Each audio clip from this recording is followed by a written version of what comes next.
Welcome to a nutty adventure exploring personal growth and wellness, breaking down the stigma around mental health along the way. Let's dive in because now it's time to show me your nuts.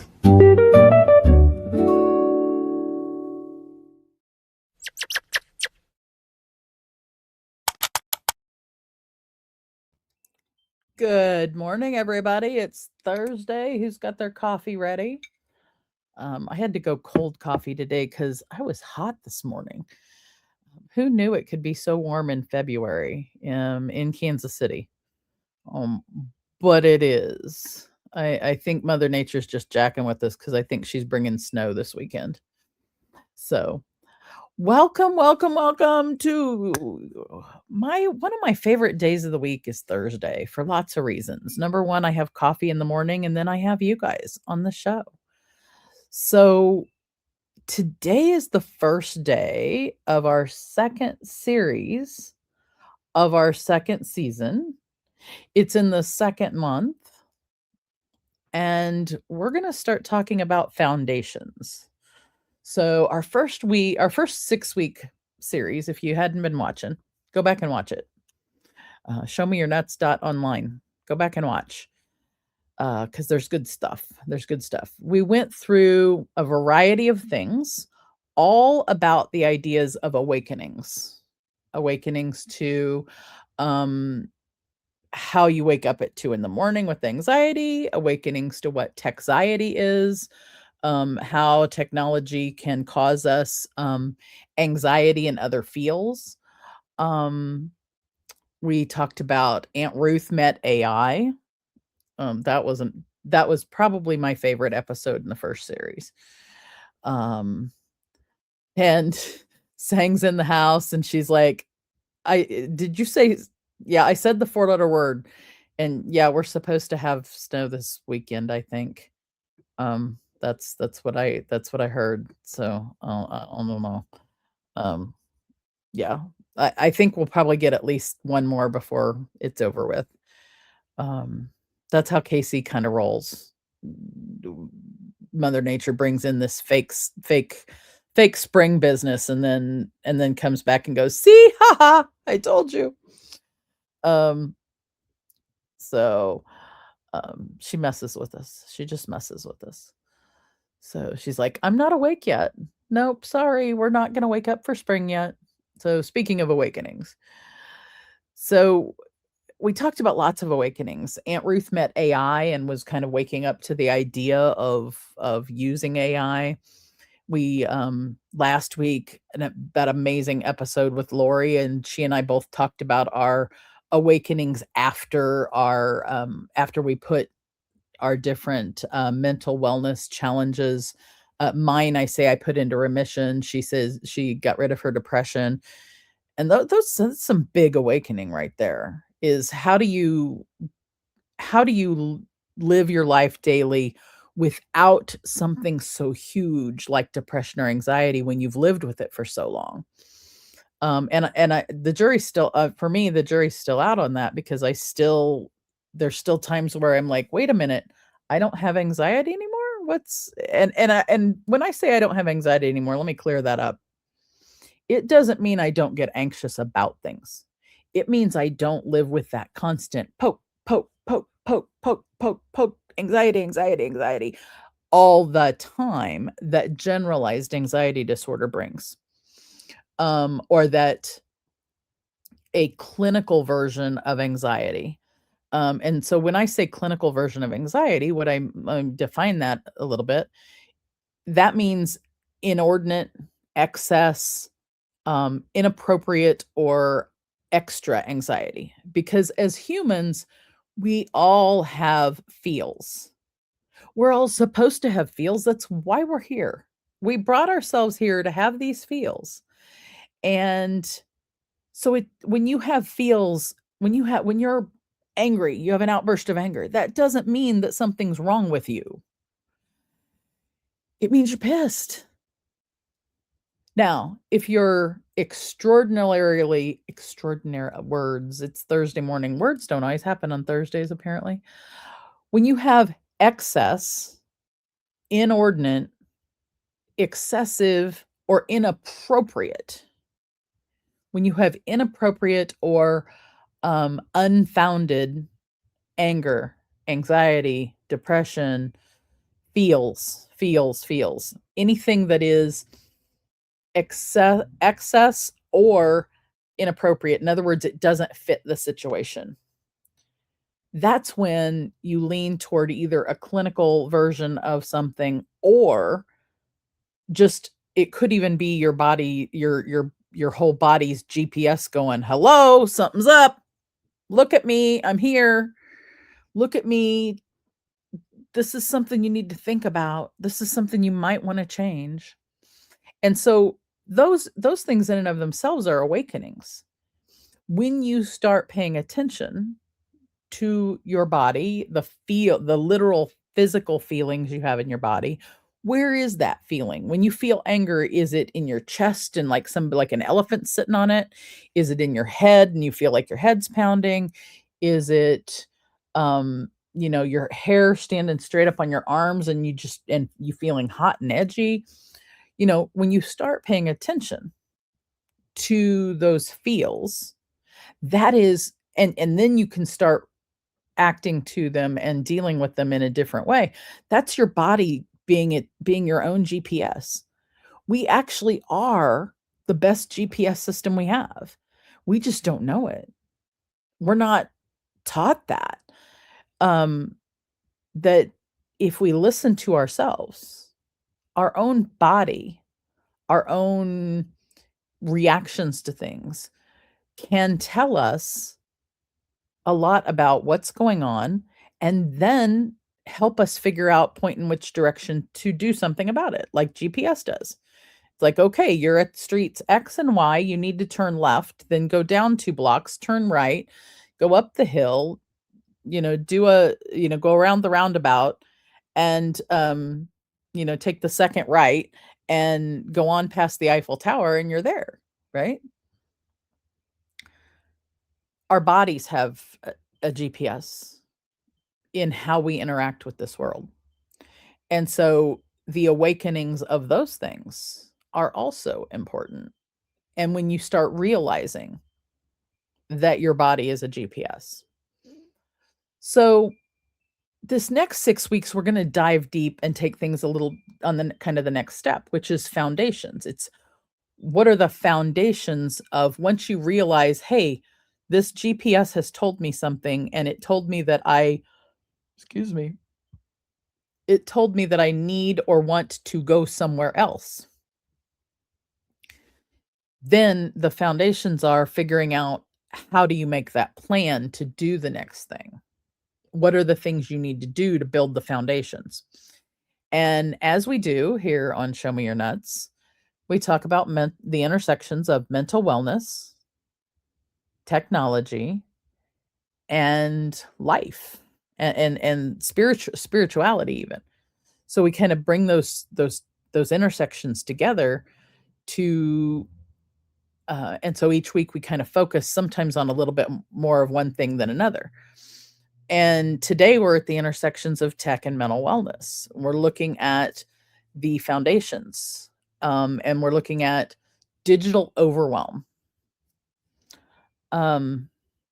Personally, I'm going to count myself lucky that I don't feel what others feel when they describe digital overwhelm. I don't feel it as often. I do feel it, but not as often as many people do. And I think that's because I'm a technophile. I love technology and I love innovation and I love visionary new, anything that brings together X and Y that are different from each other and brings it together into this new thing. I love innovation like that. It's not just technology that I love, it's the innovation. It's the how do we bring two things that wouldn't normally be together and bring them together. I think of those old Reese's commercials when we were kids of who got chocolate in my peanut butter, who got peanut butter in my chocolate. And I have theories on the peanut butter and chocolate, and mine are a little different than most, but there's got to be the perfect ratio. There needs to be enough peanut butter, and by enough, I mean a lot. And it needs to be dark chocolate. That's my current iteration. Now that's for me. If you like it another way, you do you, boo. You do you. In fact, I'll take peanut butter and peanut butter. Like one of my adopted moms used to joke with me that I would eat peanut butter if it were smeared on various things, and I'm like, no, there are limits. There are limits to even for me. There are limits. But I digress as I usually do over here. Let's talk about breaking the mental health myths of that are related to technology. Let's dig into that a little bit and crack some nuts on that. I thought I had a graphic for that, but apparently I don't see it. I thought I had a nutcracker graphic. I'm gonna have to make me one of them. I'm gonna see who's in the chat real quick. Nakiwate Doreen. Hey, good to meet you. Greetings from this side right here. And G's in the house. Oh my gosh, G, I saw that you were watching Project Joy yesterday. I went and watched the replay from Project Joy yesterday, and I saw that you were in the house. I can't, I can't wait to have you on the show, girlfriend. We need to talk. We need to talk and have you come hang sometime. And tech, oh my God, when it's used properly. And let's I don't know if you would agree, but to me, any tool, be it technology, a car, a printing press, a hammer and chisel, fire, which was our first tool, any tool can be used for good or evil, good or bad. And the common denominator in any tool being used for good or evil, guess what the denominator is? The human being. And so, like, really, it's the human being that makes the choice of whether it's used properly, / I'm going to redefine properly as good and hopefully and see if you and I are on the same page or not. We may not be, and that's okay. And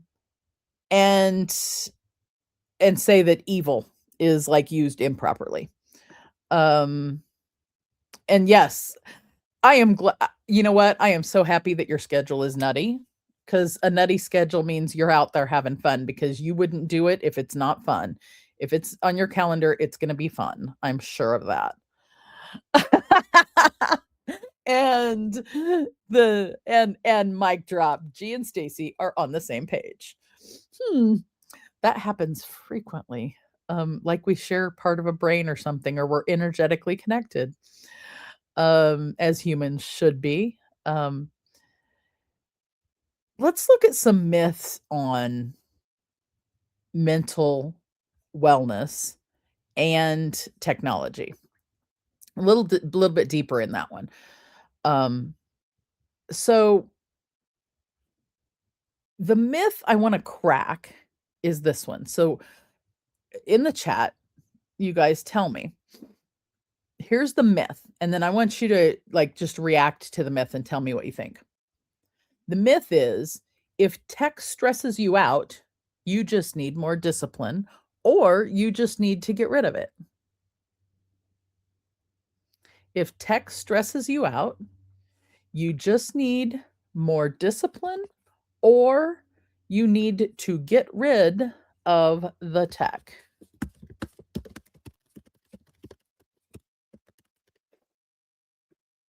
And so I'm going to put this on a banner.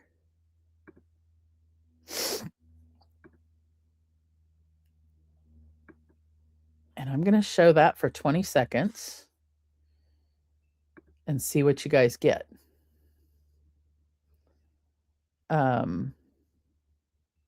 So if tech stresses you out, you just need more discipline, or you need to just get rid of the tech.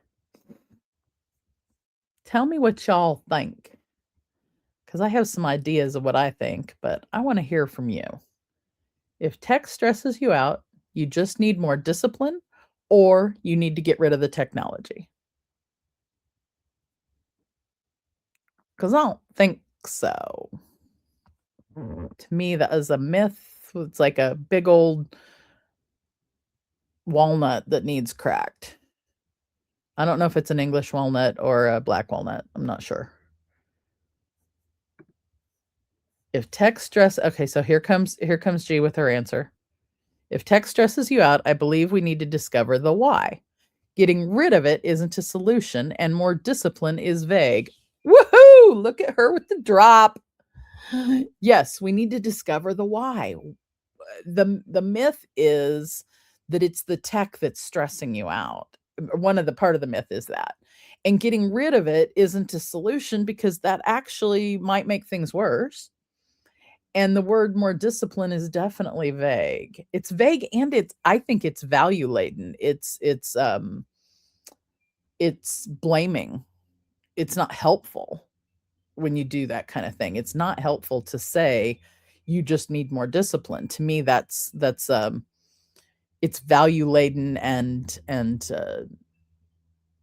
it says that the person is at fault. And I don't think there's not a fault. The tech is not at fault, nor is the human.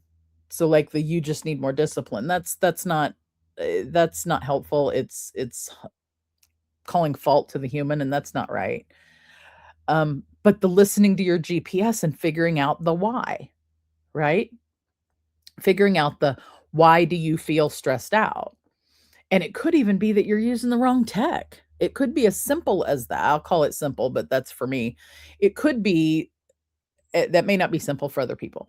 So let me back up. It could be that you're not even using the right tech for what you're doing. It could be that you need help with it. We all need help with stuff once in a while. There's things that some of us do that are, like I've never made a piece of software I can't figure out, but other people that literally does, like it puts them in freeze mode. For me, I hate accounting. I can't stand it. I know how to deal with a spreadsheet. I know math. I was going to be an engineer out of high school. I went all the way through calculus. I know math. But accounting, oh, oh, oh, I need someone else's input and help on that. So you could even be like adjacent to the thing and still need help with it. You could be really good at the thing and need help with it because you've got a lot going on. So there's lots of reasons that you might need the help. So the truth of the matter, of this matter, is frankly that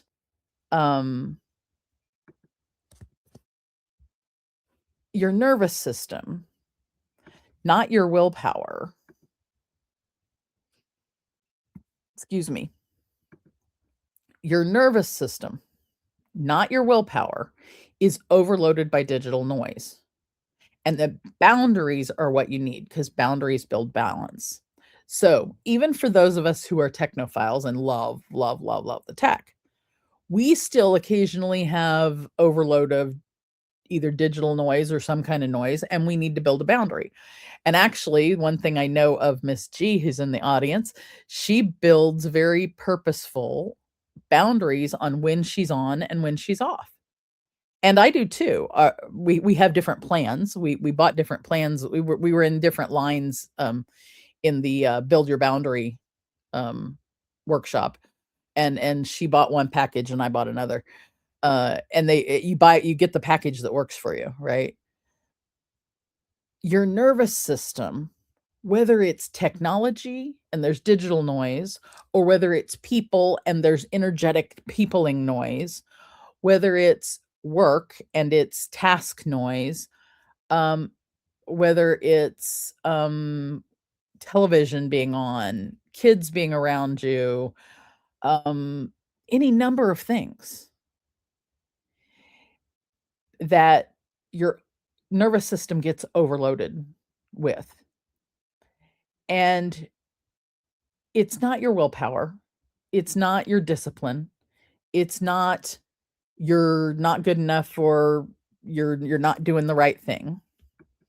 It's literally that you need to build a boundary of this is how much I can take at any given time. This is when I need to do this or not. One of my personal boundaries is at 5 o'clock, I turn the computer off and take a break. Now, that doesn't mean that I take the rest of the evening off because I am a technophile and I love my technology. Technology for me is my tool that to interface with the world. So it's not a struggle for me, it's the how I interface with the world thing. I spend time with real humans in real spaces. The only thing I can't do with them is physically touch them, but I spend real time talking about real and deep subjects with other human beings around the world through a computer screen. And just this morning, I witnessed an amazing discussion between a couple of human beings about um about lots of things that are going on in the world right now, about each of their experiences. And I do that almost all week. So, yes, I'm on a device, but this device allows me to go around the world every day. So to me, it's a tool that allows me to do that. It's not this thing that gets in my way that I have to, that's causing me stress. Now, again, it's very, very personal. We each have a different view of it. And like she says, amen, yes to the human connection. The reason personally Stacy uses tech is to either A, automate all my shit so that I can get more done so that I can spend more time doing the human connection, or more time for self-care for me when I do turn the computer off and do something else. It's the tool, right? I even use it as a tool for the self-care at times. Because the doing the things on the computer brings me joy, to me, it actually is a form of self-care. I realize that's not a common thing. So I'm not saying it should be self-care for everybody. Oh, bullshit. Flat out bullshit. That's just for the Stacy. Maybe a few other people out there. But we need to break the myth that the tech is bad. It's the human. It's what choice we're making is not always the best choice for us. Um, like Jesus, this is when tech is being used for good. Let it pick up the load so you can do what you want to do and be present doing it. Let that one sit for a minute. If what this tool is able to pick up the load so that you can do, one, the things you want to do, and two, you can be present doing it. This computer is no different than the washing machine in the other room in that regard. That washing machine in there allows me to not be rubbing clothes on a rock with some kind of soap weed to wash my clothes and then hanging them up. It lets me put them in there, put the soap in, turn the button on, go do something else, like maybe, spend time with somebody, do something.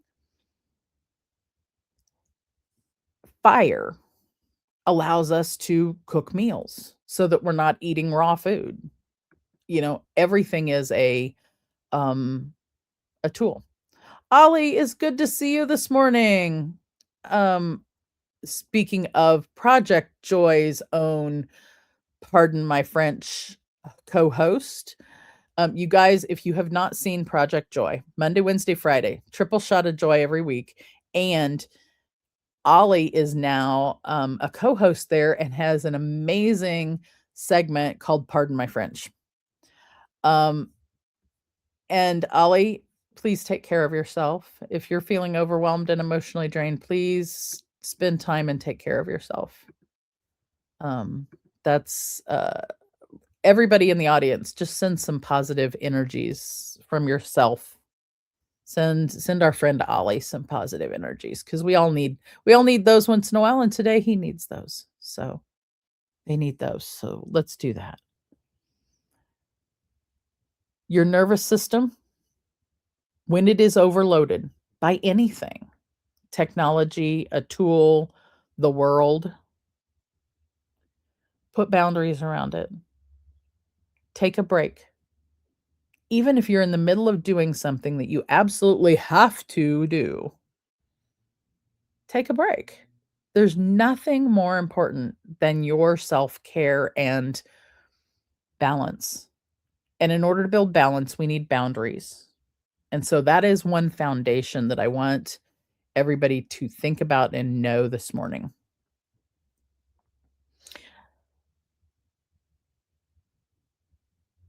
So, in that vein, I want the next question is are you digitally fried or just fine? Are you digitally fried or just fine? And what I want you the question I want you to answer is it's kind of a multiple choice again, just like the last ones. How many tabs do you have open right now? And I don't want you to just answer on your device.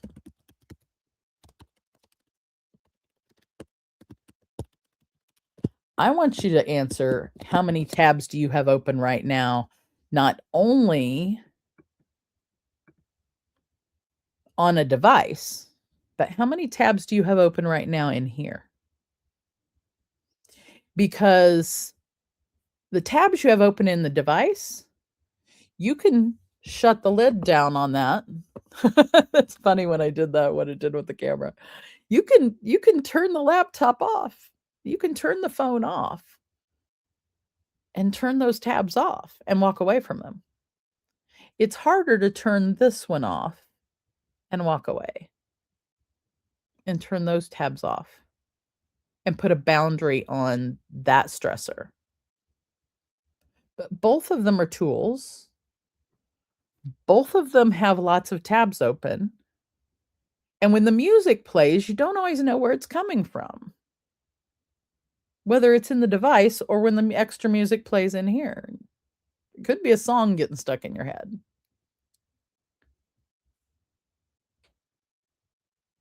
Putting boundaries around having too many tabs open in the device may be easy. Turn the device off, walk away. Closing the tabs in our mind, that requires some more, you can't just unplug the plug. You can, but you are not always in a position where you can like just go and take a nap and go to sleep. Which to me is the same as turning the computer off, is going to sleep, taking a nap. But meditating obviously is a really good one. Going and doing something, I had a friend the other day, she was describing, she's trying to do new fun things and do things just for fun and spend the time with that. And one of the things she was describing was she had spent, an afternoon watching a movie with some friends online. The tool can be used for fun, y'all. Um, Spent the time watching a movie online with other friends and how much joy that brought them. And so they were able to spend that time just escaping and watching a movie, and then spent some other time just escaping and watching a movie. But you could escape watching a movie, you could escape reading a book, you could go outside for a walk and escape into nature. You could go and people watch at the local casino, or I used to say mall, but we don't have that anymore so much. Go to a local shopping area and just get a cup of coffee or a soda or something and sit outside or sit in a window near the uh, out next to a window and people watch. Um, there's lots of things we can do to turn all those tabs open in our mind off and just kind of drift out a little bit. Um, and we should do that more often. Putting boundaries in our day such that we have other things we're doing other than work obligations. Another example of a boundary slash doing something good for yourself is things like going to lunch with friends or having just a hangout time. I have every single week on my calendar, 9 a.m. Thursdays in the Quantum Quaff, which is a virtual location, we have what we call coffee. It literally is a social hour. You see the logo up above me for Quantum Quaff. Every Thursday at 9 a.m. Central since 2019, we have had this event. Now, 2019, pandemic hadn't happened. But boy, howdy, once the pandemic happened, coffee became more and more and more important because it was time for humans to connect with each other, especially many people who weren't usually in that tech video call world like I was, because I started doing that in 2001. Yes, 2001. I started doing video calls, at least that early. As soon as I found something that did it, I started doing those. And a video call every week with friends that is just open house style and just come in. The only rule in coffee is do no harm, but we talk about anything, everything, and nothing at the same time. Sometimes the discussions are serious and deep, and sometimes it's what we had for dinner. And that block of time on my calendar is blocked out. I don't go to other meetings during that time. I don't schedule other things. The only thing that can get in the way of coffee is my friends or family members having something that I need to be at. And those need to be, they can't just be, "Oh, hey, can you come to this thing?" It's, "Oh, I'm sick and I need somebody to be here." Or, "Oh, my husband's saying, 'Oh, let's go out of town for the day.'" Oh, I've got one of my coffees coming up, but I probably am gonna actually still do coffee from my phone in the car 'cause we're gonna be driving. I can still do coffee. The important part about my saying that is that if you are on my calendar or coffee like that is like me putting all my friends in my calendar for 1 hour a week, my friends are all in my calendar at coffee. And if you are in my calendar or if you want to be on my calendar, it's not because I don't have time for you. It is because if you're on my calendar, you mean something to me. You mean something to me to that I am going to block out other things I could be doing. I'm going to block out so that people can't make appointments with me. I'm going to block out anything else so that you have that time with me.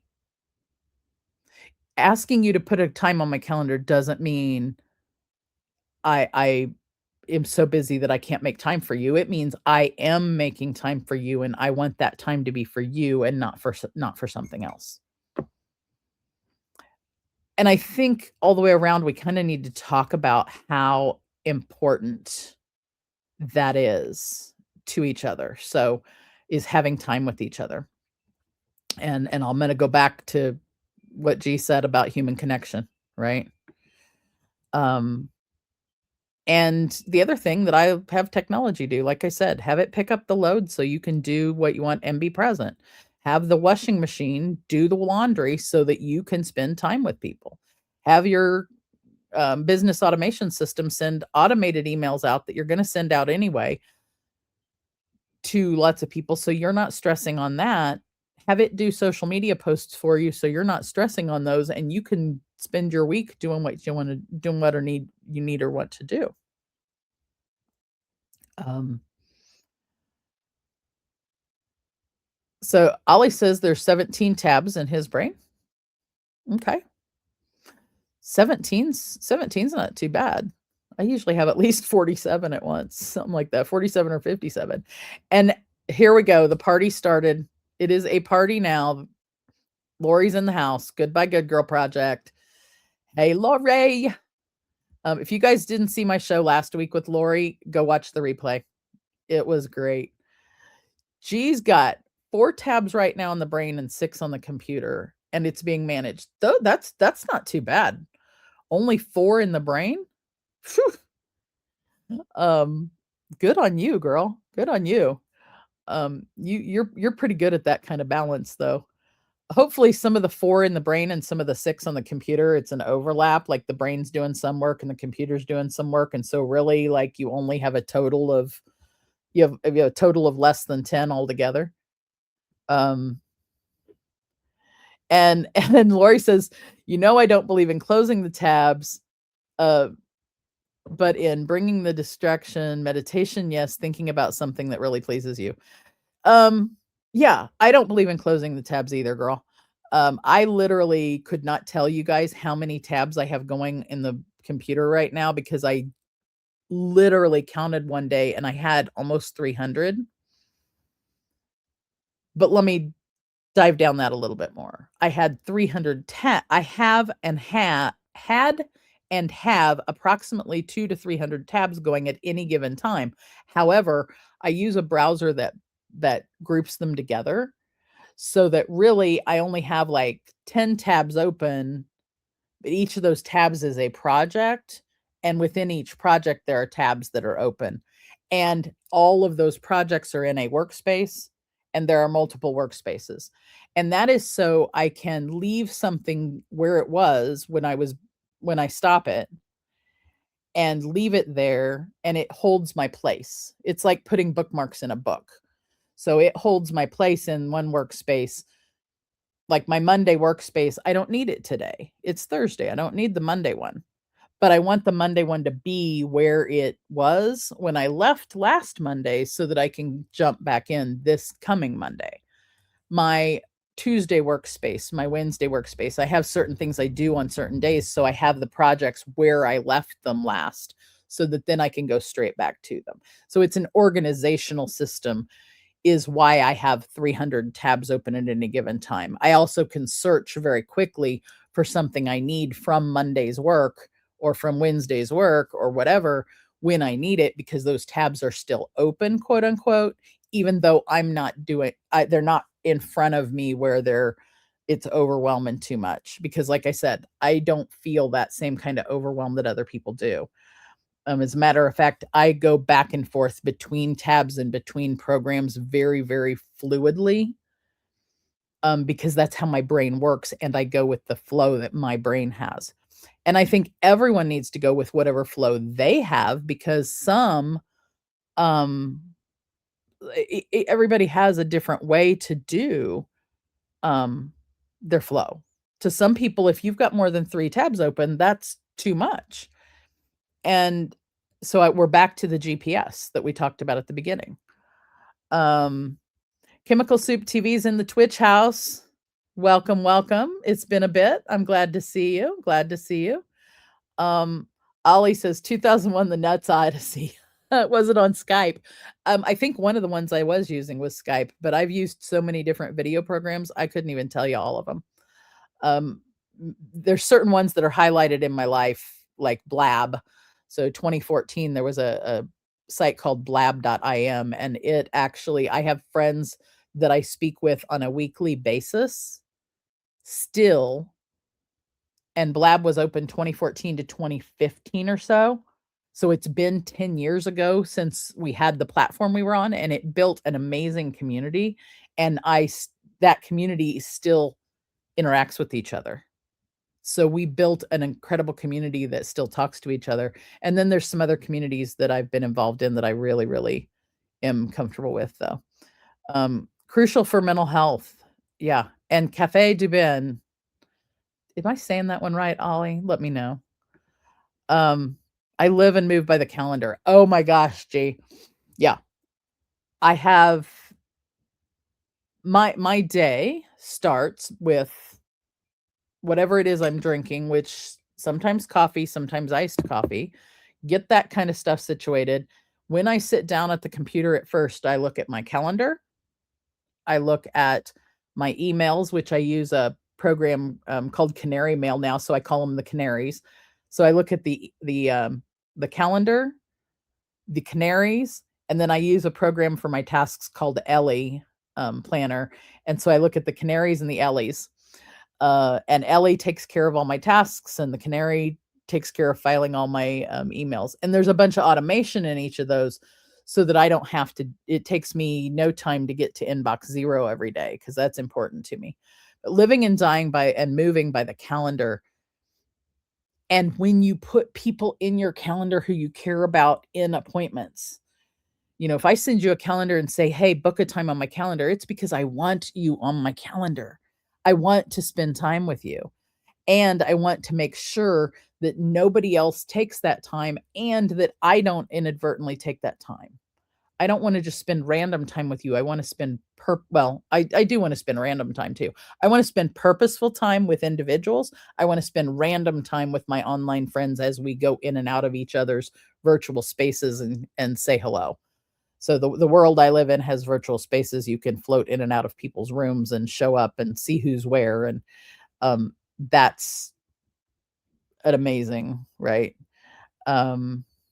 So meditation. Ooh. So I think it's the meditation. Start the day by getting centered and end the day by getting centered. Ooh. Gee, tell me more. Are you talking like in your calendar, or when you you start the day by getting centered, so meditation. So you've got a boundary around, I'm not starting my day until I do this thing and get myself grounded. And a boundary at the end of the day of going, okay, I'm done now, and I'm going to bring myself back to center. Let me know if I interpreted that one correct. If I got close, I may not be correct, but if I got close. I think it is important to have rituals in our day and foundation, that rituals that have boundaries. Your day has steps of X, Y, Z at a certain time or certain, and it doesn't have to be that every morning I wake up at this time and then I do this and then I do this. Personally, mine on Mondays and Thursdays, I wake up early, but the other days, don't call me, because I am not going to, I might turn into a growling teenager. And that's not pretty. It's not. I wake up at different times, different days, but my routine after I get up is generally the same. Can it be different? Is that going to throw me off? No. I'm good. If it's different, it's different. And that happens. Practicing mindfulness is why she doesn't have a lot of, practicing mindfulness is why she doesn't have a lot of tabs going. And so mindfulness in where you're at in what you're working on. So being mindful of what you're working on and being in that moment. Let me see if I got that one right. I just need to put everybody just needs to come by, sit in the different seats, and then we have a full discussion on the screen. So just to give us a little bit of a break, I'm going to tell you guys a little bit more about the Breakthrough Show Network, where this show lives, because there are some amazing shows on the Breakthrough Show Network. I'll be right back. Breakthroughs are about more than you might think. They're about discovering who you are, digging deep, reaching to the core of your soul. They're about healing yourself, understanding your beliefs, creating a ripple effect. And it's not just those initial moments that matter. It's about using them to bring more joy into our own lives and the lives of others. It's about having fun, letting loose, enjoying every moment life has to offer. It's about finding a safe space. It's about creating connection.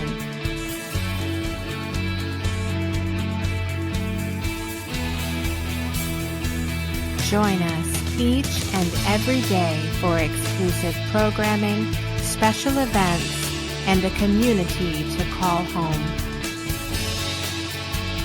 where we invite you to explore, change the way you look at and live your life, and go beyond the breakthrough. So we ask you, are you ready? We'll see you online at thebreakthroughshow.com.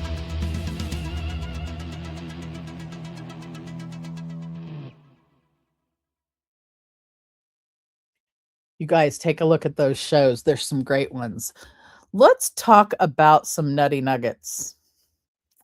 And think about when we're talking about this is what is it you want to try this week that's new? What kind of nutty nugget? So I'm gonna just breeze through some neuroscience of overwhelm a little bit. Is the neuroscience of overwhelm involves dopamine loops, a chemical released in our brain called dopamine, and these dopamine loops and constant alerts. Think of like if somebody's text messaging you and your phone is just blowing up, ping, ping, ping, ping, ping. Think about that like your brain blowing up that way, right? So it's your brain sending you a text message and you've got a dopamine hit, ping, another dopamine hit, ping, another dopamine hit, ping, and it's constant alert, alert, alert. And that we get overwhelmed when there's too many of those. And let's contrast that, though, also with the myth that we think we can multitask. Multitasking is not possible. You cannot focus your awareness on more than one thing at a time, and there is transitional time between tasks that your brain has to transition the thing. So multitasking is a myth because the switching costs you brain time and it reduces your clarity and your calm. You can't focus on just one thing or focus on multiple things at the same time. So you've got 6 different kinds of tasks and you're trying to do all 6 of them at the same time. You're not. You're doing one of them at a time and you're not doing all 6. And it may take 6 times longer. And I think this speaks really well to what G was saying about being mindful, and that's why she only has the few tabs open compared to, say, my 300. Now, my 300 is not because I'm multitasking. It's because I've got the piles organized so that when it's time to work on pile X, I go to that set of tabs and that project and work my way down the list. And so for me, it's an organizational structure on how I organize the things so that I can stay mindful and I can switch then from project to another project when it's time to do that. Because I do need variety in my day also. I can't just work. I need to, if I hit overwhelm on a particular project because I've been working on it so long or because I'm stuck somewhere, I will then allow my brain to switch into another project. And it's what I've figured out about myself. And I think we're back to you have to know self in order to figure out what works for you and what doesn't.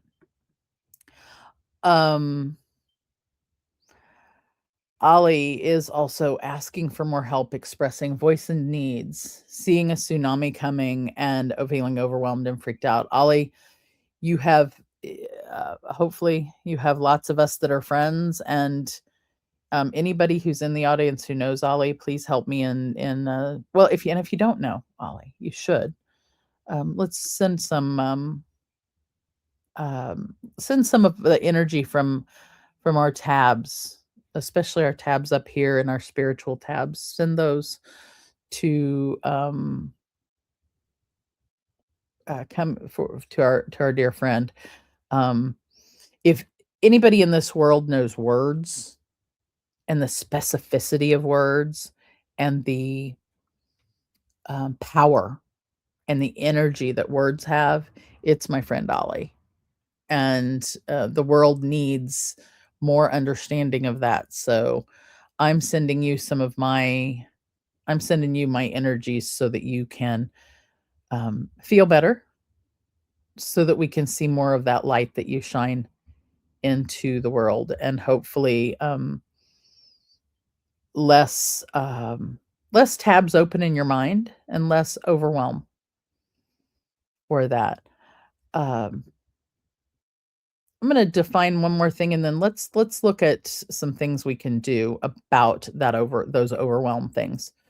So Techxiety. So you've heard me say, are you an entrepreneur challenged at the intersections of mental wellness and technology? Got Techxiety? I solve that. So let me define Techxiety, because I think I want, people sometimes misunderstand it, that it is, I'm just talking about anxiety about technology. Yes, that is a form of Techxiety, but really my definition of that is a little bit more broad. It really is the challenges at the intersections of mental wellness and any kind of technology, including any kind of, and by technology, I mean tools. Your coffee cup could be a form of technology because it is a device that is made to hold liquid. And you could be overwhelmed with it because either there's not enough or it's too cold or whatever reasons, right? You could have mental wellness overwhelm or a challenge there. But for today's topic, the definition of Techxiety is friction between the tools and the human nervous system. So friction between whatever the tool it is and the human nervous system causing overwhelm. And our brains send digital signals or send signals about digital burnout long before you realize it. It sends signals to our body that we're tired, that we're stressed, that we're overwhelmed, that there's too much going on. It makes us go through the 4 F's, and let me see if I can remember those. Fight, flight, freeze, or fawn. So you've heard of fight and flight. So fighting, obviously, grr. Flight, running. Freeze, when you stop and go, you're like a deer in the headlights. And then fawn is kind of when you're shrinking back into yourself. And overwhelm can cause any of those 4 things very easily. And it can send our body sends us signals to do that thing when we hit overwhelm. And that's just one way that we kind of can watch for those things to see, are we in any kind of overwhelm, and not just about the tabs open on the technology, but the tabs open here. You might not be near any digital technology and become overwhelmed. Life can overwhelm us. And and it's recognizing when we're in that fight, flight, freeze, or fawn state, and knowing what to do with it. Number one, and one thing to do with it is it's okay to ask for help. It's okay. We're all humans on this planet to help each other get through this life. And it's okay to ask somebody else for help, because number one, you've probably either helped that person or another person at some point in your life. They're going to need help at some point in their life. We're here to help each other. We're here to be resources for each other. So why do we feel uncomfortable with asking for that help? That's another thing we need to examine within ourselves. We're talking about a lot of examining within self today. That's kind of a theme, I think. There's also 3 things that you want to look at when it comes to technology. There are 3 T's that you can look for of things that you can do to limit that digital overwhelm, right? So since we're kind of talking a lot of digital overwhelm today, let's look at 3 T's that you can look at to limit your digital overwhelm. So you want, and these are things to examine and potentially change. Those 3 T's are time, triggers, and tech space. Time is limiting your time on an app or a category, limiting your time on a project, limiting your time on a device, limiting your time on a category of type of tasks, putting a boundary around the amount of time or around the time you spend doing X, Y, or Z. Triggers. You would do a triggers audit. And that's noticing what sparks the stress. Just like we were just talking about that whole like noticing what's going on in your body. When you look at a particular software or a particular project or a particular tab, or you're trying to figure a certain thing out and you get overwhelmed, stop and feel into your body and see if you can find out where that trigger is landing. How does it feel in your body? Does it have a smell? Does it have a taste? Does it have a sound? Is it in a particular part of your body? Does it have a particular sensation, a particular level of the sensation, high or low? Kind of like when the doctor asks you about pain at the doctor's office, is it a scale of 0 to 10? At what scale is it? How long has it been there? How often does it happen? Noticing the things. So doing a triggers audit could be noticing all of those things. And it could be that they are fleeting and they happen really quick and then they're gone and then they come back again and then they're gone and they come back again and then they're gone, and maybe they increase in frequency or feeling as they do. And recognizing that and even documenting it is important, because then you can go back and look for patterns. So doing a triggers audit could be something you do over time. It could be as easy or as simple rather as using the technology to help you track the thing.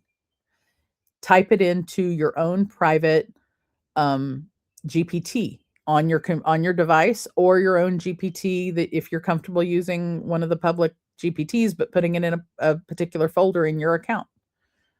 You can also put a GPT on your device, on your local device, and have it just run local, and it be a place where you can put your notes and then ask it questions about your patterns. You could also say, hey, Google, remind me that I had blah, blah, blah, blah, blah feeling in my chest at such and such a time after such and such happened. Or, hey, ALEXA or SIRI. You can use the tools to help you. Use the technology for good to help you track what's going on. That actually does several things at once. But doing a trigger audit is noting what your body GPS is saying about the notifications that spark stress. Then text space redesign. Text space redesign are things like, when you go to dinner, do you turn your phone upside down on the table or leave it in a bag? Do you have it in your hand? If you always have it in your hand when you're out at dinner, are you spending the time with the other person if you're with another person? Or are you spending the time with yourself, as you might want to do? Or are you spending the time mindfully eating, as you might want to do? All different decisions for different people. We all have different needs and wants and desires and goals in those things. And so you always have to do you. Always. If somebody tells you in a program, oh, you have to do it this, and this way, you have to do things my way, you have to do things this way, get out of no. Anything on my show in here, take it, leave it, lump it. It's not always going to work for you. I try and give resources, and I give lots and lots of resources, lots of ideas. But things don't always work for everybody. And I know that. Now, you might not hear me say it often enough, but, take it, leave it, lump it. It may be great for you. It may be a version of it that's great for you. I get great ideas from you in the audience telling me what your ideas are. I've implemented things that people told me. But text space design, let me bring us back real quick before I get too far gone, is things like turning your phone over on a table, things like leaving your phone in a bag, having an office space that is just for technology, having a space that has TVs or no TVs, having a space that having a place you go, maybe even that doesn't have any forms of technology. Maybe you leave once a year and go out to the woods in a cabin and you spend time in nature. Creating visual or physical zones for being on or off. and different kinds of on or off too, right? And those can only be created by you, for you, about you. Now, if you live with another human, you've kind of got to sometimes work out what that looks like for each person and how you can design spaces that accommodate both people's needs. But just because just because there's a TV in the room doesn't mean you have to turn it on. I've got a TV in the room I'm in, and I turn it on maybe once every 3 months. I don't turn that TV on. Now, I've got a laptop in the same room, and it's on every day for different things, but it's on every day. Let me hit the comments up one more time. G's got Ollie, and we all do. And Ollie's helping me take notes. Time, triggers, and text space. I love that. Thank you so much for doing that, because then that helps other people who are watching. They've got the notes. Thank you so much. Science friction. Ooh, see, I gotta watch and be careful, because Ollie will trip me up. I'll think he's typing one word and then it's actually another, and I love it because it's science friction versus reality.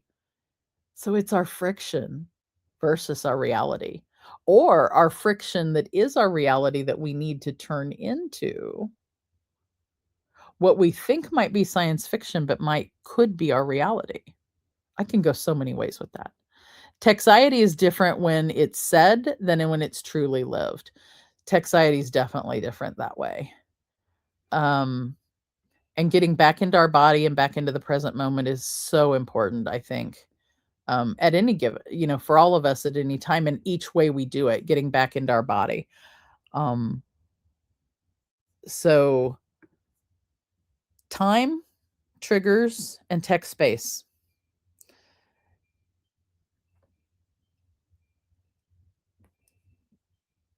I think I'm going to wrap us up today with one more myth kind of thing, and to look at kind of another myth debunk, 2 more myth debunks before we leave. I'm going to leave you guys with these questions. Does deleting apps fix Techxiety? If you delete the apps, does it fix the Techxiety? And can AI ever support mental health safely? 2 big tech myth nuts. Let's cracking these last 2 myths. Does deleting your apps fix Techxiety? And can AI ever support mental health safely? And if you're watching the replay, put it on pause and think about those 2 for a minute, and then put your answers back in. So I'm going to ask them one more time, and then I'm going to give my answers this time. Does deleting apps fix Techxiety? And can AI ever support mental health safely?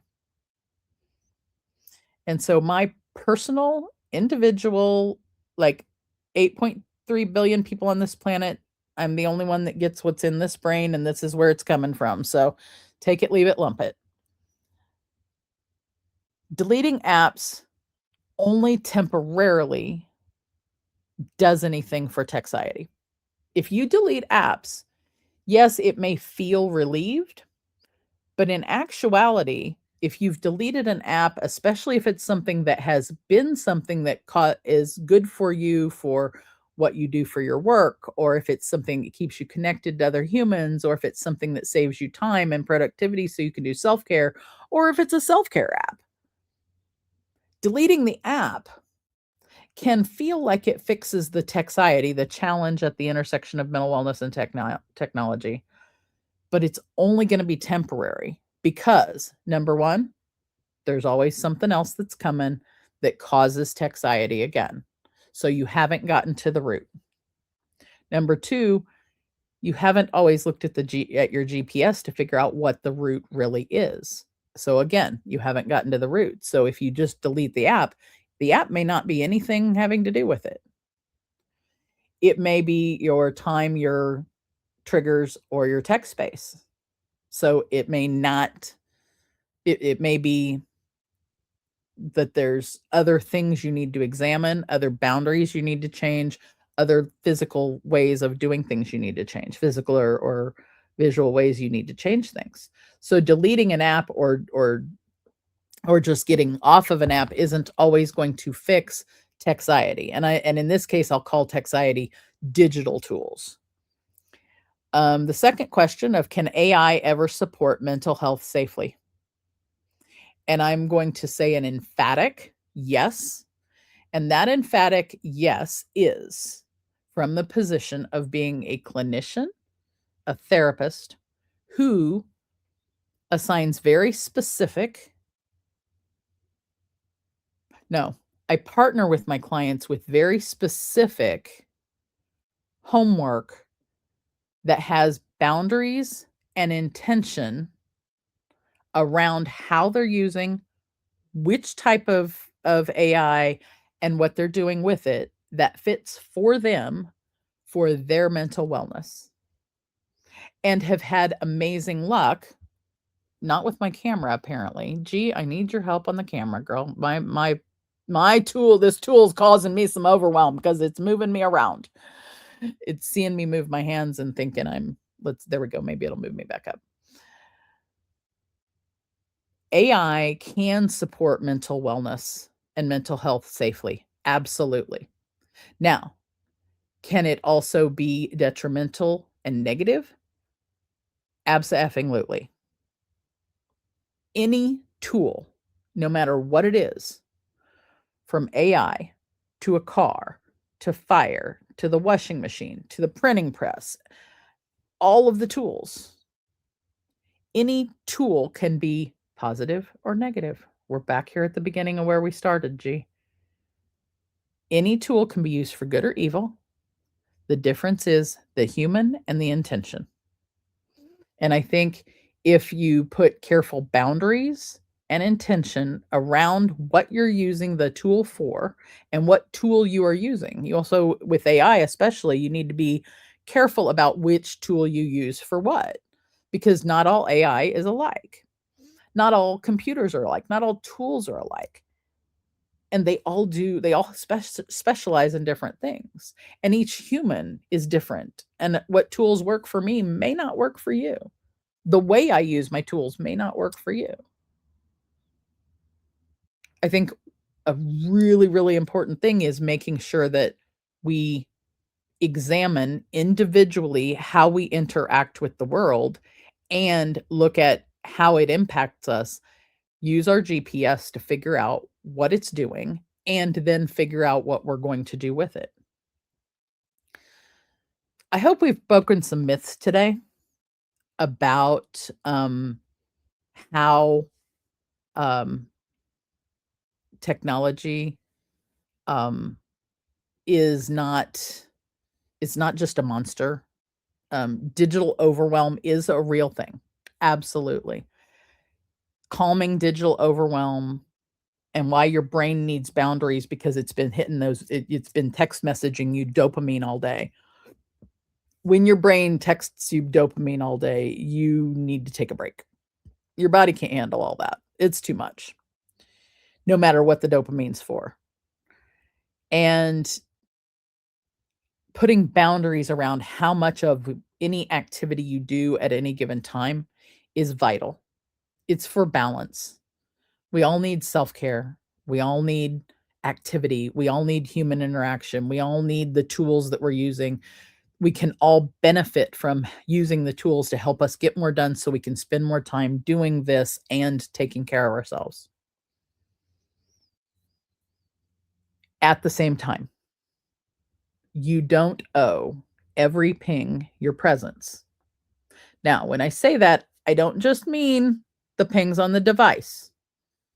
I mean the pings of our own mind bringing things up. and our own mind saying, oh, open this tab. Oh, worry about this thing. Oh, wait, over here, be mad at this person. Oh, look at this thing you're not doing well. Oh, look at how worthy you are here then. I mean, those pings too. You don't owe every ping your presence. You owe yourself presence. You owe yourself balance. You owe yourself boundaries. You owe yourself to give presence to the things that are meaningful and positive for you. And I hope that helps someone examine things differently in their life. Listen to your GPS. Listen to what it's telling you. Track it over time and look for patterns and see how you can interface with the world so that you have boundaries to have around each of the things so that you have more balance and so that you can spend more time doing the things that bring you joy. This shows one thing that brings me joy. I really appreciate everybody who's been in the chat today. And I'll thank you, G, for being here through the back of the beginning. And oh, here it is. AI would never replace Stacy's presence. Thank you, Ollie. I don't know that they can. I don't think they can build an AI that'll be like the squirrel. There's no way. I don't know. I keep trying to rebuild the squirrel, and I've got a couple of AIs that do a pretty good job of rebuilding parts of me. But yeah, I've never been. I still can't. I can't even build an AI that replaces me. And so next week we're going to dive deeper into this whole idea of foundation, and we're going to look at next week. We're going to talk about creating an anxiety management foundations. So things about racing thoughts, what they're really trying to tell you. So we're going to go into a little bit more of why when your brain is sending you dopamine texts right and left. And we're going to go into some more of that. Comment your digital boundary intention for the next week. So if you're watching the replay or if you're watching right now, put in hashtag digital boundary and put your intention for this week of something you want to examine, something you want to examine, something you want to look for a pattern in, something you want to change that you might already know about. What time triggers or text space do you want to look at?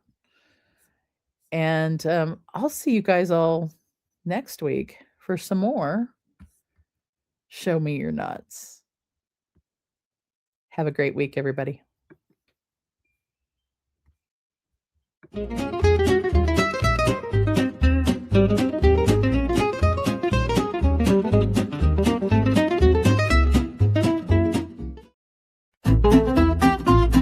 Thank you for joining us on this nutty adventure. Remember, personal growth and wellness are journeys best taken together. Keep exploring, keep growing, and don't forget to show me your nuts next time.